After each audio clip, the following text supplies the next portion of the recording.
Здравствуйте, друзья! Мы с вами активно следим за ситуацией с делом Веры Пехтелевой. Это девочка, которую в Кемерово избивали в течение практически 2 часов. Вернее, в течение 2 часов не ехала полиция на вот эти вот все вызовы, на избиение вот этой несчастной девушки. Да, а избивал ее подонок в течение нескольких часов. На теле несчастной было обнаружено 111 повреждений различной степени тяжести. В результате вот этих вот пыток, бесчеловечной жестокости девушка погибла, к сожалению. Соседи все это слышали, пытались дозвониться в органы внутренних дел, но они и дозвонились в органы внутренних дел, но органы внутренних дел, ковыряясь в носу, там, пока решая что-то, пока там распивая чаи, ну и тому подобное, в общем, 2 часа не могли решить, что делать. 2 часа не могли решить, что делать. В итоге потом, когда уже соседи взломали квартиру и обнаружили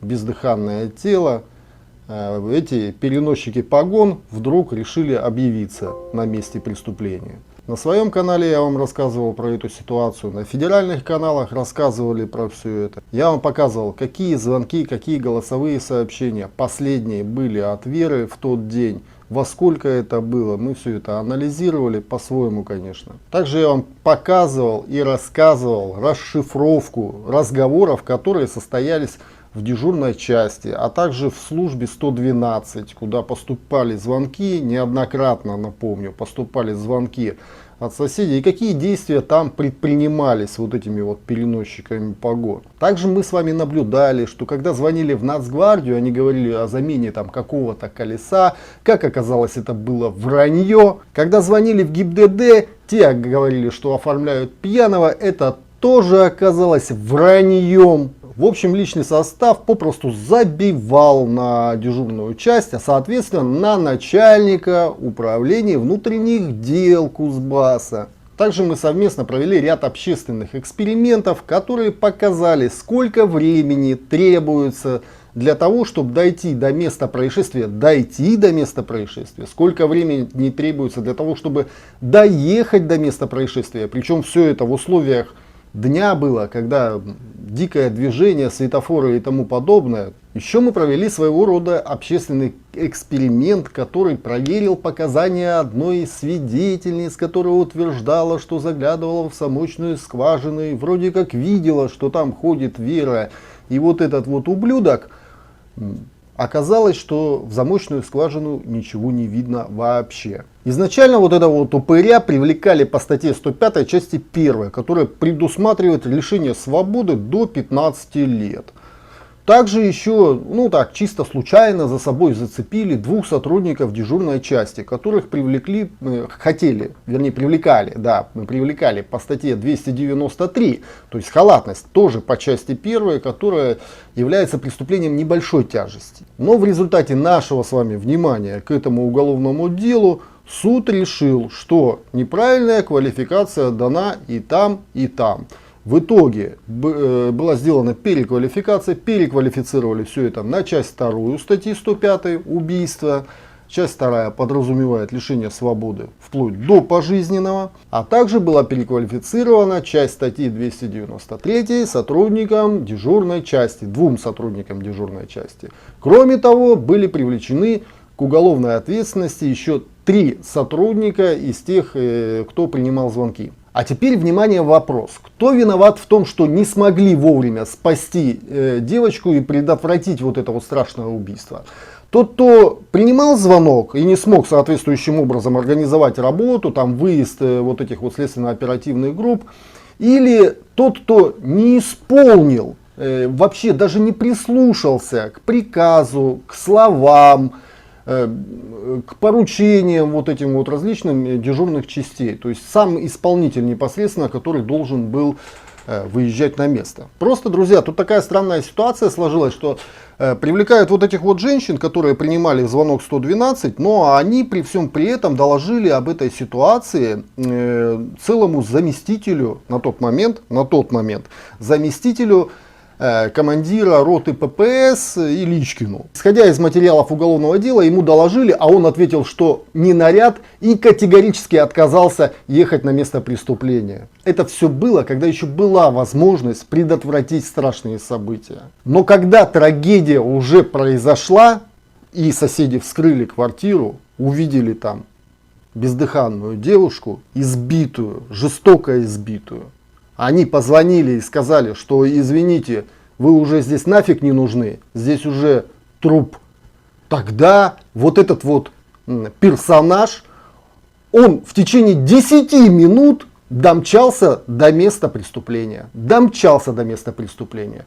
Ну, понятно, да. Свою задницу как-то надо прикрыть. Главное ведь у нас что? Не защитить граждан, не предотвратить преступления, а прикрыть свою задницу уже после того, как оно совершилось. А вот мне интересно, Ильичкин, когда у тебя будут убивать твоего близкого родственника, не дай бог, конечно, ты тоже будешь говорить не наряд, там, я не поеду, да пусть я приеду, когда уже все случится, да, наверное. Наверное, так, да, будет. Или ты какую-то другую присягу давал, да, не вот эту вот, служа закону, служу народу, а, видимо, там, отбирать и забивать, что-нибудь в этом духе, видимо, потому что мне вот странно, честно, друзья, когда, ну, сотрудник органов внутренних дел просто забивает на то, что ему говорят. Видимо, ну, такую присягу принимают сейчас. Я так подозреваю. Еще большее удивление, друзья, вызывает, конечно, следователь Следственного комитета, который ведет дело.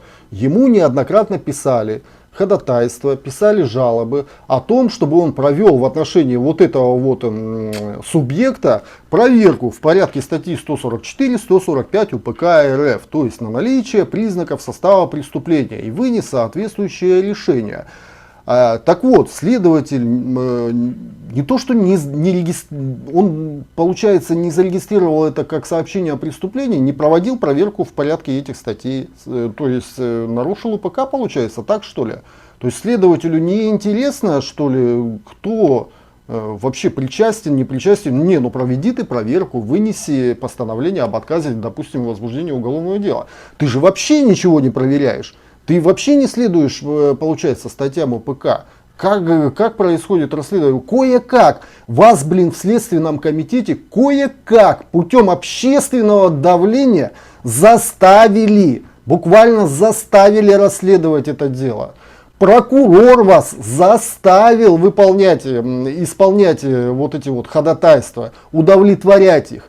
Заставил буквально. Вас постоянно приходится заставлять. Вас постоянно почему-то там на Кузбассе приходится тыкать лицом вот в это вот, извиняюсь, дерьмо. Чтобы вы там могли найти какую-то жемчужину. То есть самим никак, вообще никак. Это удивительно, это удивительно. То ли вы там укрываете преступление просто-напросто. Ну, по крайней мере, складывается такое впечатление, что вы там укрываете преступление. И, возможно, даже не только это. Но знаете, друзья, вот такое вот поведение следователей Следственного комитета Кузбасса мне не удивительно по одной простой причине. Я тут пообщался с представителем пресс-службы, хотел просто немного выяснить ситуацию. Может быть, бы какой-нибудь комментарий дали официальный. И хотелось бы подъяснить немного моменты, связанные с тем же непривлечением к уголовной ответственности вот этого, ну, вернее, не проведением проверки в отношении вот этого персонажа, которого я обозначил. Да. И вы можете сейчас вот этот вот разговор послушать. Это предположительно на записи как раз начальник, вот эта вот говорящая голова, которые получают погоны, звания, все вовремя. При этом следственной работы никак не касаются, но звания идут. И вот начальница всех этих говорящих голов, собственно, видимо, со мной общалась, по крайней мере, она так представилась. Следственное направление. Алло, здравствуйте. Здрасте. Подскажите, мне вот пресс-служба нужна следственного Я вас комитета. слышу. А как вам? Надежда Вячеславовна меня зовут. Надежда Вячеславовна. Меня Да, зовут Константин Крикский Константин Викторович. Я у YouTube-канал Лоер ФМ. Я приехал в Кемерово по делу Веры Пехтелевой. Можно ли от вас из пресс-службы получить какой-нибудь официальный комментарий по ходу следствия? Нет, вы делаете запрос на Москву. У нас так быстро это не делается. Делайте запрос на Москву, что Москва скажет, даст мне разрешение общаться с вами или нет, только после этого. Только через Москву? Конечно, конечно. Причем я даже на этот момент сейчас вам не могу сказать, вернулось ли нам оно обратно из суда или оно еще не Я вернулось. вам скажу, оно у вас это самое расследуется, и уже человек знакомится с материалами дела. Я уже Через знаю, что... Москву, пожалуйста. То есть это официальный запрос на Москву, официальный ответ. Так, то есть это самое... Не Это- получится быстро. А сколько Нет, раз нет, я не имею права, у меня такого права нет. Как-то, честно говоря, странно у вас сделано. Вот, Это не у нас, это отдельный требование регион. Москвы. Это не у нас. Это у вас приказ такой, да, по это самое? Это по требование общественному- Москвы и Следственного комитета. Не, я понял, требование Федеральными приказа. средств- Ну почему приказ? С федеральными СМИ мы работаем через Москву. Со своими я работаю сама, с федеральными через Москву. Ага. А с Пожалуйста. общественностью Через Москву, пожалуйста. через Москву. Не, просто этот самый, это приказ какой-то с... Вот, друзья, на этом месте она бросила трубку. Просто бросила трубку. Я ее попросил. Вполне себе задал законный и обоснованный вопрос. В соответствии, кстати, с Конституцией. Они обязаны разъяснять некоторые моменты, связанные с законодательством. И я задал ей законный вопрос ну, какой-нибудь приказ существует, да, по этому поводу, что через Москву. Ну, потому что мне не вариант было. Я находился там в Кемерово, да, мне не вариант было писать какой-то запрос в Москву. Ну, как бы, если есть служба, я так понимаю, что если есть служба, если есть пресс-служба, да, которая находится где-то на месте, да, она принимает решение на месте, через руководителя, естественно, да, руководителя, который там же находится на месте. Иначе какой смысл там их держать? Какой смысл им платить заработную плату, да? Какой смысл им платить премии, присваивать звания и так далее? То есть, если все через Москву, то достаточно одной говорящей головы в Москве. То есть, ну, резонный как бы вопрос, да. Ну, она просто бросила трубку, на следующие мои звонки вообще трубку не брала. Вообще такое хамское поведение говорит о многом. То есть и существует приказ Следственного комитета номер 127, да, по которому там вот эти вот все говорящие головы обязаны взаимодействовать с общественностью и так далее и тому подобное. Ну, и также существует еще и федеральный закон, да, о Следственном комитете, по которому, собственно, сотрудник Следственного комитета должен показывать пример, быть обликом морали. Но вот такое вот облико морали у нас присутствует в пресс-службе Следственного комитета Кузбасса. Прошу обратить внимание на это, да, вот. А потом, когда их начинают пародировать, ну где-нибудь, например, вот у Виталия Наливкина, да, они начинают возбуждать там уголовные дела, административные производства в отношении людей, которые их пародируют. Ну правильно вас пародируют, вот такие вы и есть. Вот прямое доказательство такого. Итак, друзья, на сегодняшний день вот этот вот ублюдок, который совершил страшное вот это злодеяние в отношении несчастной девочки, он знакомится с материалами дела, всячески затягивает ознакомление. Я не знаю, почему следователь Следственного комитета не выходит с ходатайством в суд с целью ограничить ему время ознакомления. Он меняет адвокатов там как перчатки. Адвокату надо ознакомиться тоже с материалами. Ну и вот таким вот образом происходит затягивание. Ну, да ладно. Я думаю, у следователя мозгов хватит, чтобы обратиться в суд, чтобы ему ограничили время ознакомления с материалами дела. Как только ознакомится, дело поступит в суд, начнется судебное разбирательство. По вот этому вот персонажу, который отказался наотрез ехать, у которого, видимо, была совсем другая присяга, он, оказывается, получил повышение. Да, оказывается, если у нас не предотвращать преступление, а приезжать, когда уже все случилось, да, при этом зевать, там, выпивать кофе и так далее, ковырять в носу, оказывается, за это можно стать целым командиром роты. Он был раньше заместителем командира роты, а теперь он командир. Ну, с чем я его и поздравляю. Надеюсь, что он будет дальше также продолжать осуществлять свою деятельность. Я поздравляю еще руководство. Я очень поздравляю руководство органов внутренних дел, руководство управления внутренних дел по Кемеровской области, что у них такие замечательные сотрудники. Вы имеете в виду, вы смотрите, какая ситуация. Вы, получается, поставили сейчас, повысили человека, который на вас, лично на вас активно забил. Он не исполнил указания дежурного. В отсутствии начальника дежурный исполняет, ну, как бы роль начальника, обязаны ему все подчиняться. Есть приказ об организации там действий дежурных частей и тому подобное. То есть он должен был подчиниться, а он, получается, он положил на дежурного, он положил, значит, на вас. Я вас поздравляю, вы повышаете людей, которые на вас кладут. Надеюсь, что они дальше будут делать так же.